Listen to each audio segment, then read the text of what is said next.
ಮಧುಮೇಹ ಇದೊಂದು ಚಕ್ರವ್ಯೂಹ. ಇದರಲ್ಲಿ ಒಮ್ಮೆ ಸಿಲುಕಿಕೊಂಡ್ರೆ ಹೊರಬರೋದು ಕಷ್ಟ. ಹೊರಬರೋದು ಹೇಗೆ ಎಂಬುದು ತಿಳಿದುಕೊಳ್ಳೋಕ್ಕೂ ಮುಂಚೆ ಮಧುಮೇಹ ಚಕ್ರವ್ಯೂಹ ಹೇಗೆ ಎಂಬುದು ತಿಳಿದುಕೊಳ್ಳೋಣ.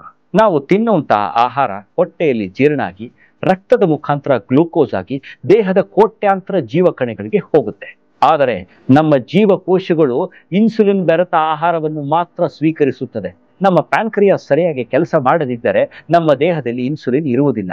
ಇನ್ಸುಲಿನ್ ಇರುವ ಗ್ಲೂಕೋಸ್ ನಮ್ಮ ಜೀವಕೋಶಗಳಿಗೆ ಇಂಧನ ಶಕ್ತಿಯಾಗಿ ಕೆಲಸ ಮಾಡಿದರೆ ಇನ್ಸುಲಿನ್ ಇಲ್ಲದಿರುವ ಗ್ಲೂಕೋಸ್ ನಮ್ಮ ರಕ್ತದಲ್ಲಿ ಹಾಗೆಯೇ ಉಳಿದು ಬಿಡುತ್ತೆ.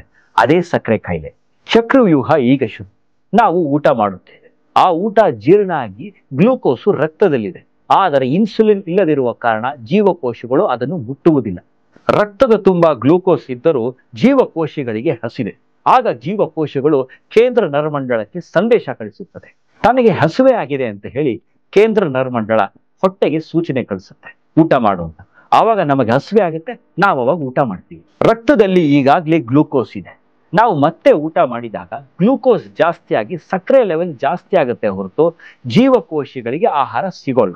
ಇದಕ್ಕೆ ಪರಿಹಾರ ಒಂದೇ, ಇನ್ಸುಲಿನ್. ಈ ಇನ್ಸುಲಿನ್ ಅನ್ನು ಹೊರಗಿನಿಂದ ಔಷಧಿಯ ಮುಖಾಂತರ ತಗೊಳ್ಳೋದು, ಇಲ್ಲ ನಮ್ಮ ದೇಹವೇ ಇನ್ಸುಲಿನ್ ಉತ್ಪತ್ತಿ ಮಾಡೋ ಥರ ತಾಕತ್ ನೋಡೋದು. ಮಧುಮೇಹ ನಿವಾರಣೆ. ಇದರಲ್ಲಿರುವ ಅಪರೂಪ ಗಿಡಮೂಲಿಕೆಗಳು ನಮ್ಮ ದೇಹಕ್ಕೆ ನೈಸರ್ಗಿಕವಾಗಿ ಇನ್ಸುಲಿನ್ ಉತ್ಪತ್ತಿ ಮಾಡೋ ಶಕ್ತಿ ನೀಡುತ್ತೆ. ನಾನು ಶುಗರ್ಗೆ ಏನು ಔಷಧಿ ತಗೊಳ್ತಾ ಇದ್ನೋ ಅದನ್ನ ಮುಂದುವರಿಸಿದೆ. ಜೊತೆಗೆ ಮಧುಮೇಹ ನಿವಾರಣೆ ಡಿ ಕೂಡ ತಗೊಂಡು ಕ್ರಮೇಣ ನನ್ನ ಔಷಧಿ ಡೋಸೇಜ್ ಕಮ್ಮಿಯಾಗಿ ಇವತ್ತು ನಿಲ್ಸೇ ಬಿಟ್ಟೆ. ಇವತ್ತು ನಾನು ಪೂರ್ತಿ ಫಿಟ್ ಅಂಡ್ ಎನರ್ಜೆಟಿಕ್. ಎ&ಜೆ ಹೆಲ್ತ್ ಕೇರ್ ರವರ ಮಧುಮೇಹ ಎನ್ ಆನ್ಲೈನ್ ಮೂಲಕ ಖರೀದಿಸಲು ಕೆಳಗಿನ ಲಿಂಕ್ ಕ್ಲಿಕ್ ಮಾಡಿ. ಈ ವಿಡಿಯೋ ಇಷ್ಟ ಆದಲ್ಲಿ ಲೈಕ್ ಮಾಡಿ, ಶೇರ್ ಮಾಡಿ ಹಾಗೂ ಇನ್ನೂ ಹೆಚ್ಚಿನ ವಿಡಿಯೋಗಳಿಗೆ ನಮ್ಮ ಚಾನೆಲ್ ಅನ್ನು ಸಬ್ಸ್ಕ್ರೈಬ್ ಮಾಡಿ ಹಾಗೂ ಬೆಲ್ ಬಟನ್ ಒತ್ತಿ.